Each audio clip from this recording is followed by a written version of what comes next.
Em pleno Alto Minho, o património secular habita em cada esquina. O verde está em simbiose com as pedras. Paisagens idílicas que calcorreamos e iluminam o olhar do viajante.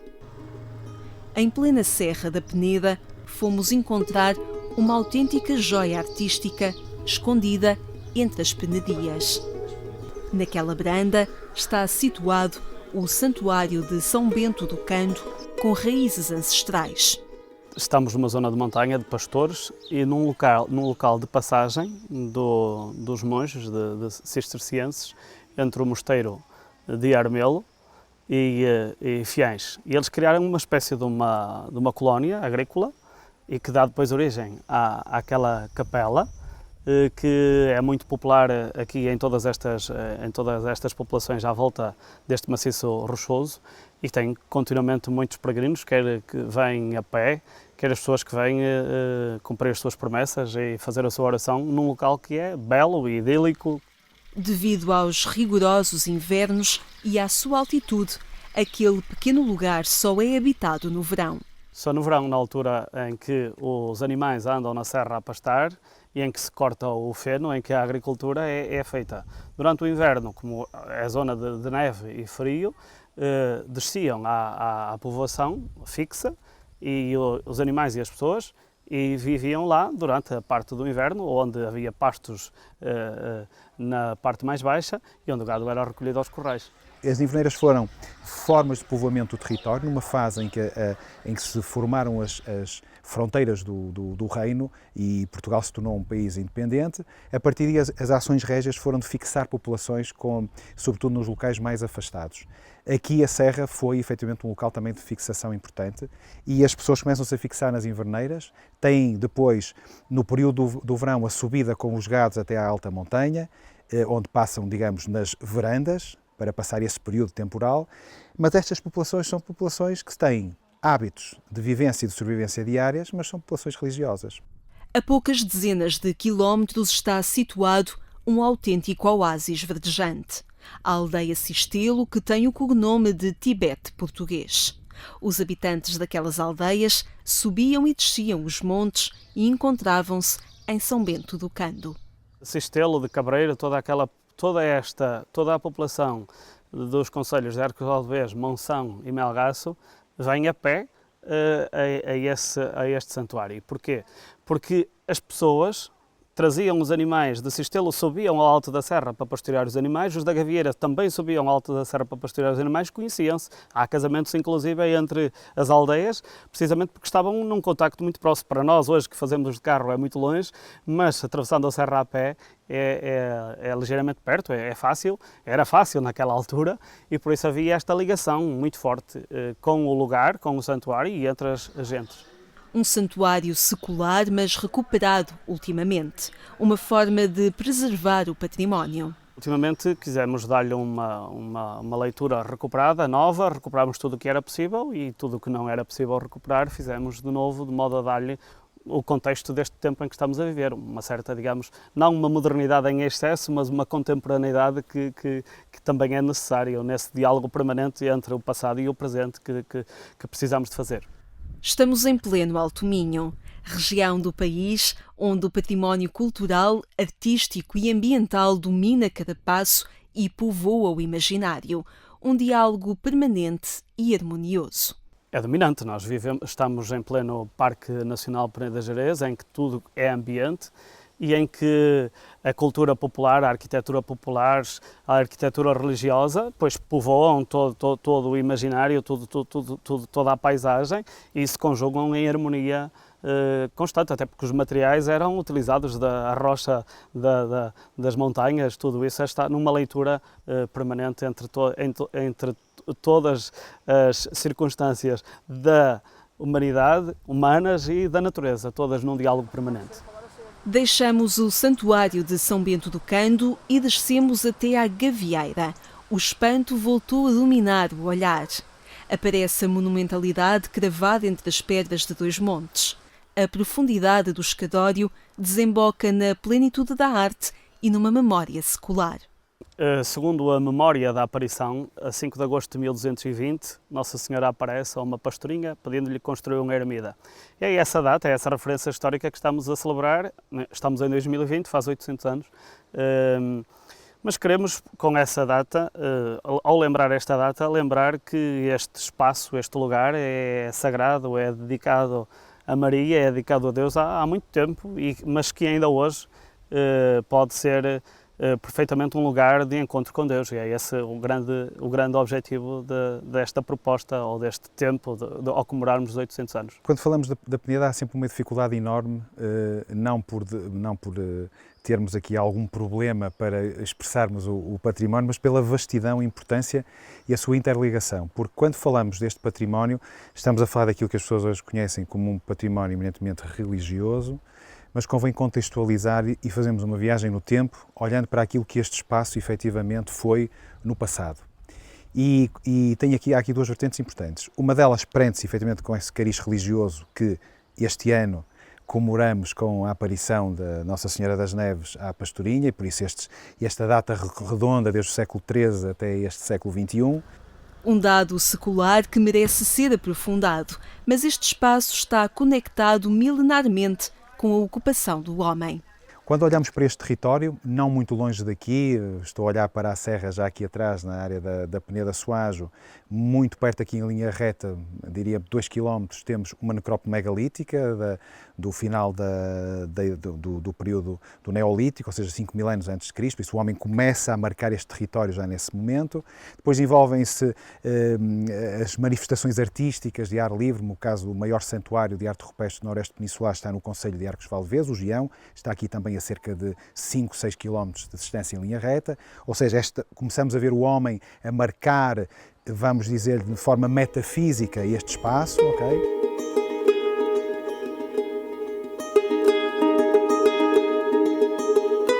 Chegamos à Idade Média, efetivamente, este passa a ser um local nevrálgico de comunicação, porque também no século XIII, no momento da aparição, aqui surge em Irmelo, aqui muito próximo a Irmelo, surge um mosteiro da Ordem de Cister. Este mosteiro vai de alguma forma revolucionar a comunicação porque estava dependente do mosteiro de Fiães, em Melgaço, e por isso os monges tinham que ir com regularidade até esse mosteiro. Tinham a forma de passar este vale de duas formas. Ou passavam aqui, onde estamos, na Peneda, ou passavam em São Bento Tocando. O que é que aconteceu? Esta passagem, esta necessidade de eles se fixarem aqui durante algum tempo, porque quer este espaço, quer São Bento Tocando, ficam exatamente a meio caminho, digamos, entre o destino deles, ponto de partida, e o ponto de chegada. Ao ficarem aqui, trouxeram fortemente a tradição de São Bento, aliás, que tem o papel que sabem em São Bento Tocando, e aqui uma ligação, porque a Virgem é obviamente também, a Mãe de Cristo é também o elemento norteador e influenciador. Todos os mosteiros são de Santa Maria de alguma coisa, como é o caso do nosso mosteiro de Irmelo, e por isso esta dualidade religiosa é fortíssima no século XIII.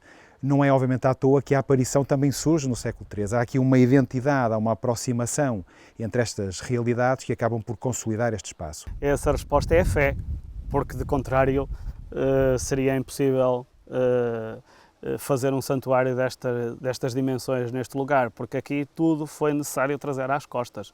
Não havia estrada nenhuma. A estrada não tem 100 anos sequer, quer dizer, o santuário construiu a maioria das pontes que passava por cima dos regatos para que os peregrinos pudessem chegar aqui. Existem estradas, calçadas em pedras grandes no meio da montanha, construídas pelo santuário e pelas pessoas para que as pessoas os peregrinos pudessem chegar a este lugar. Por isso, só a fé pode mover, aqui não foi montanhas porque as montanhas permaneceram, mas mover tanta pedra, tanta terra. Esta presença humana vai consolidar este papel e vai potenciar a vertente religiosa, que é profundamente identitária desde a Idade Média e vai em crescendo permanente.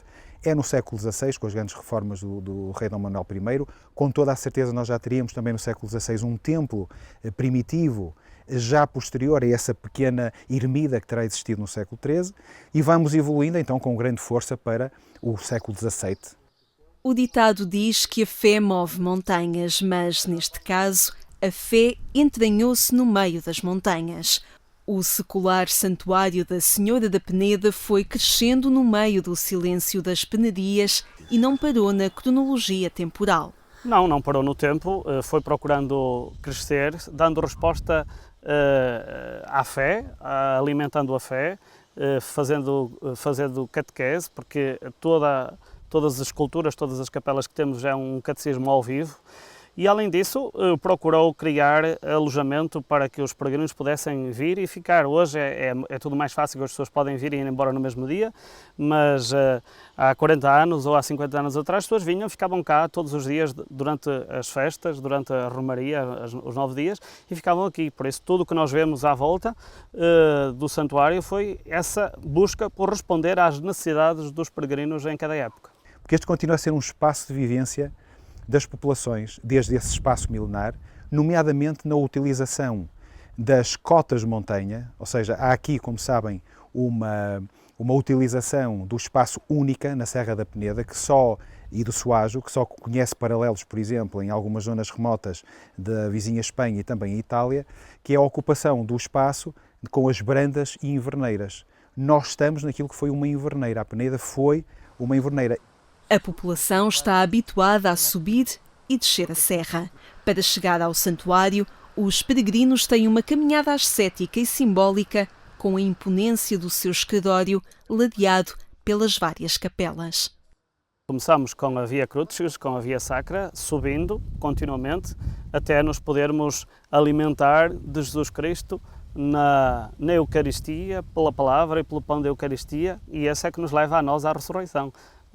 E por isso vamos sempre subindo a esse convite permanente a que quando entramos lá no fundo no pórtico, qual porta de Jerusalém, vamos caminhando paulatinamente até ao santuário dos santuários, até nos encontrarmos com Deus. Há um embrião num primeiro templo que estaria localizado, grosso modo, onde temos hoje o terreiro dos evangelistas. Há um primeiro templo que é colocado aí.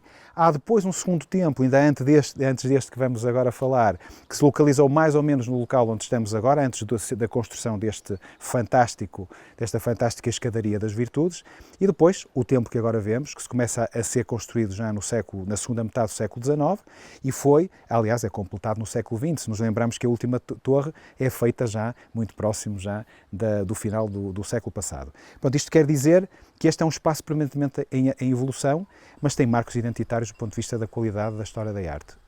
Para auxiliar nesta caminhada pascal, a estatuária do escadório é uma autêntica catequese viva. Pedras esculpidas que ensinam e relatam episódios bíblicos. Nós temos aqui uma representação da fé, esperança, caridade e glória, uma representação que normalmente costuma ser tripla, mas que aqui é quádrupla, há aqui uma novidade num destes temas. São esculturas que, quando nós lemos, digamos, todos os livros de atas da confraria, entendemos a importância que tiveram os decisores à altura de buscarem os melhores artistas da época para aqui trabalharem. Convém recordar que este é um templo que começa a trabalhar mano a mano com Braga, ou seja, há aqui o Bom Jesus de Braga foi o elemento, eles trabalham aqui há um momento em que estão taco a taco, ok? E depois um distancia-se para a primeira liga e outro fica um bocadinho mais na segunda liga, né? Durante aqui a gira futebolística. Todo o santuário tem uma série de esculturas, uma série de capelas, em que desde a Anunciação ao nascimento de Jesus, até aos passos da vida de Jesus, a entrada triunfal em Jerusalém, à última ceia, e depois todo o caminho da Via Crucis está presente neste santuário, de modo a que, olhando para as figuras, facilmente se pode interpretar e entender mais a palavra que é anunciada propriamente dito no santuário.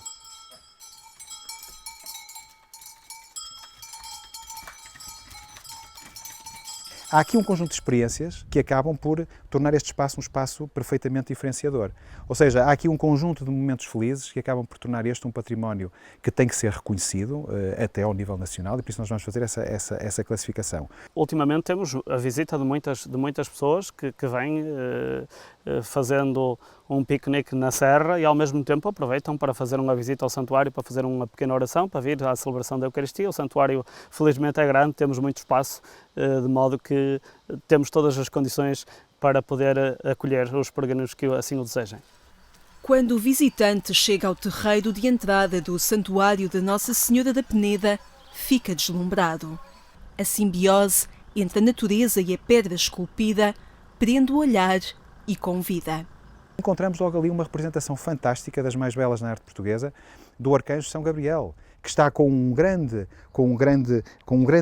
digamos, um grande tirante em papel, entre aspas, em pedra, que nos está a agradecer o facto de as vermos até cá e a desejar-nos a melhor estadia e que tudo corra da melhor forma. Ou seja, é verdadeiramente, e tudo feito também com o patrocínio régio, desde o primeiro momento, que os reis estiveram atentos às várias gerações durante esses períodos e fizeram sempre investimentos, não é à toa que quando entramos o portal principal tem a representação das armas portuguesas, não é? da coroa portuguesa. Nós sentimos na íntegra a Laudato Si, na medida em que ela nos aponta à preservação da natureza. Nós estamos num espaço que é de preservação da natureza por si mesmo, por ser Parque Nacional Peneda Gerês, mas ao mesmo tempo é este convite a que nós, através das criaturas, através da natureza, possamos chegar ao Criador. Isso é uma das imagens e uma das mensagens muito presentes pela sua envolvência e que também nós procuramos aprofundar. É muito curioso porque nós já fizemos aqui alguns concertos de música clássica, erudita, de música antiga,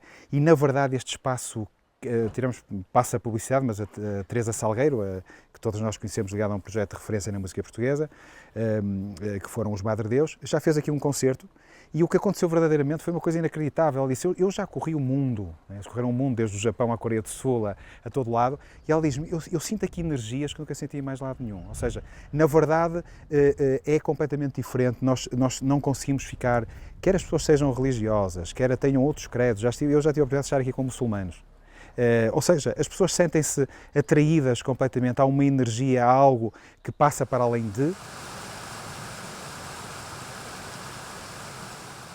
A água foi sempre fundamental, é por isso que a grande lagoa que existe no topo do Peneda Meadinha, que foi condicionada da forma que eu disse, foi sempre reaproveitada em todos os momentos. As várias nascentes de água que estão muito próximo de onde está o templo hoje em dia, tudo isso foi canalizado, alimentava estas dinâmicas. Claro que os verões têm sido mais complicados nos últimos anos, os incêndios não perdoam só quando acontecem, porque depois temos as consequências disto. Há esta crosta que quase impermeabiliza os solos e que permite que depois as chuvas penetrem. Portanto, são dramas que nós vamos ter que os viver durante muito tempo, são consequências destes problemas da ecossustentabilidade. Agora vemos tudo em tons de verde, mas depois, quando vier o outono, temos folhas amarelas, vermelhas, uns verdes de várias cores que de facto criam aqui um painel, podemos dizer uma pintura espetacular de paisagem. De facto é mesmo belo acompanhar quer a evolução da coloração das folhas no outono até que caem, assim como o contrário, quando é na primavera e o início da arrebentação da folha, com todas as suas tonalidades de cor, é uma coisa indescritível. Existe aqui água em abundância, o verde que nos rodeia não surge à toa, e na verdade a água foi sempre um elemento de ligação, e depois importante também, porque estes templos surgem fora dos centros decisores, de alguma forma controlados eclesiasticamente de uma forma mais rigorosa, são os locais de expressão dos peregrinos, onde o peregrino pode fazer coisas que não pode fazer nos templos que estão centralizados. E aqui há um conjunto de cultos, como sabem, o facto das pessoas saírem de dentro dos caixões e coisas que foram proibidas posteriormente pela Igreja, por razões que são todas conhecidas, a bênção dos animais, uma tradição que vai para além da tradição cristã. Neste espaço, cada época do ano tem a sua beleza cromática, uma autêntica sinfonia de cores, uma beleza silenciosa que penetra o olhar do visitante. Nós precisamos de momentos de paragem, de introspeção, de nos encontrarmos com Deus para podermos renascer e se fizermos essa leitura com as estações do ano e com todo esse ambiente, pois aqui temos mais do que motivos para ficar todo o ano, porque em qualquer momento do ano a paisagem é distinta, o ambiente é distinto. Aliás, se subirmos até ao ponto mais alto e nos pusermos junto da primeira estaduária, temos uma leitura para o vale perfeitamente incrível e vale a pena fazer uma fotografia em cada um dos momentos altos, digamos, de cada uma das 4 estações. E a experiência vão ter perfeitamente incrível. Até porque este é um vale também encaixado, mesmo do ponto de vista térmico, mesmo em pleno inverno, aqui conseguimos estar de alguma forma, embora neve, a realidade, digamos, climatérica é muito agradável e por isso passa-se aqui um tempo perfeitamente inacreditável. Uma riqueza patrimonial aliada à natureza envolvente, o santuário vale pelo seu todo, apesar do seu interior não ser uma referência nacional no que toca à arte. O templo não é um templo referencial, devemos dizê-lo. Até porque nasce já num período em que, muito próximo, como digo, há até intervenções feitas no século XX, e por isso é um momento que, do ponto de vista da história da arte, não estamos num momento identitário, e do ponto de vista da história da arte não é obviamente referencial. Aliás, a imagem da Virgem, que seria o elemento mais importante, uma imagem que seria provavelmente do século XV ou do século XVI, foi a que desapareceu também já no século XX, infelizmente, e que seria, digamos, o grande ex-libris e que estaria localizado no altar-mor, e que aí seria uma figura importante. Por isso, tudo o que temos hoje em dia é uma estatuária ou uma representação do ponto de vista artístico que não é referencial ao nível nacional.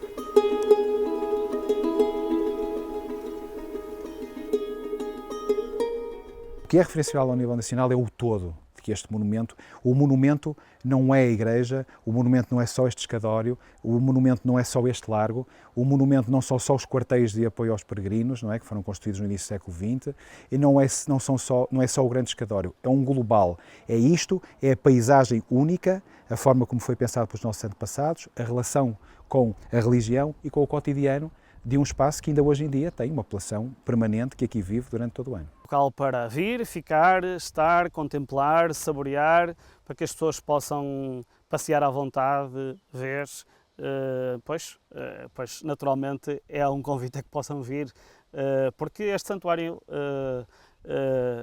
é pouco conhecido no nosso país e por isso é muito importante a vossa presença e que as pessoas venham e que o mostrem também.